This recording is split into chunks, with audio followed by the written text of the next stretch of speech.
ആസാമിന്റെ തലസ്ഥാനമായ ഗുവാഹത്തിയിലെ നീലാച്ചൽ കുന്നുകളിൽ സ്ഥിതി ചെയ്യുന്ന കാമാഖ്യ ക്ഷേത്രം ഇന്ത്യയിലെ ഏറ്റവും പ്രശസ്തമായ ശക്തിക്ഷേത്രങ്ങളിൽ ഒന്നാണ്.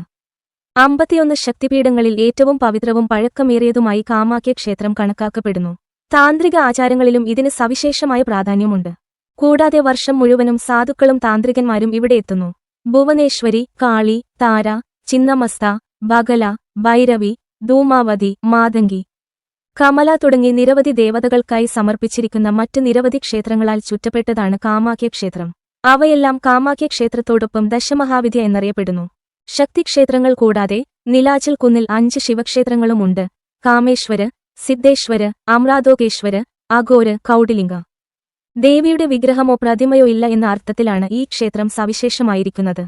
ഒരു മൂലയിൽ ഒരു കല്ലുണ്ട്, അതിൽ യോനിയുടെ ചിഹ്നം കൊത്തിവച്ചിരിക്കുന്നു. കാമാഖ്യ ദേവിയുടെ രൂപത്തിലുള്ള ഈ യോനി ആകൃതിയാണ് ഇവിടെ ആരാധിക്കപ്പെടുന്നത്.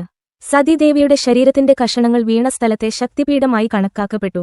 സതീദേവിയുടെ ജനനേന്ദ്രിയം നീലാച്ചൽ കുന്നിൽ വീണപ്പോൾ പർവ്വതം നീലയായി മാറുകയും നീലാച്ചൽ കുന്ന് അല്ലെങ്കിൽ നീലക്കുന്ന് എന്നറിയപ്പെടുകയും ചെയ്തു. ജൂൺ 22 മുതൽ 26 വരെ കാമാഖ്യ ക്ഷേത്രം ഭക്തരെയും സന്ദർശകരെയും കൊണ്ട് തിരക്കേറിയതായിരിക്കും. കാരണം അംബുബാച്ചി മേള. അസമിൽ നടക്കുന്ന പ്രധാന വാർഷിക ഉത്സവങ്ങളിൽ ഒന്നാണ് അംബുബാച്ചി മേള. വിശ്വാസം, പ്രത്യുൽപാദനക്ഷമത, ദിവ്യസ്ത്രീത്വം എന്നിവയുടെ ആഘോഷമാണ് അംബുബാച്ചി മേള. ദേവിയുടെ ആർത്തവകാലം ആഘോഷിക്കുകയാണ് ഈ ഉത്സവം. ഈ സമയത്ത് ഭൂമി ഫലഭൂയിഷ്ഠമാകുമെന്ന് വിശ്വസിക്കപ്പെടുന്നു. ഇന്ത്യയുടെ വിവിധ ഭാഗങ്ങളിൽ നിന്നും വിദേശത്തു നിന്നുമുള്ള ഭക്തർ അനുഗ്രഹം തേടാനും അംബുബാച്ചി മേളയുടെ ആചാരങ്ങളിലും ചടങ്ങുകളിലും പങ്കെടുക്കാനും ക്ഷേത്രം സന്ദർശിക്കുന്നു. അംബുബാച്ചി മേള സമയത്ത് കാമാഖ്യ ക്ഷേത്രം 3 ദിവസം അടച്ചിരിക്കും. 4-ാം ദിവസം വലിയ ആഘോഷങ്ങളോടുകൂടി ക്ഷേത്രം വീണ്ടും തുറക്കും. ക്ഷേത്രം അടച്ചിരിക്കുന്ന ദിവസങ്ങളിൽ ദേവി വാർഷിക ആർത്തവചക്രത്തിന് വിധേയയാകുമെന്ന് വിശ്വസിക്കപ്പെടുന്നു.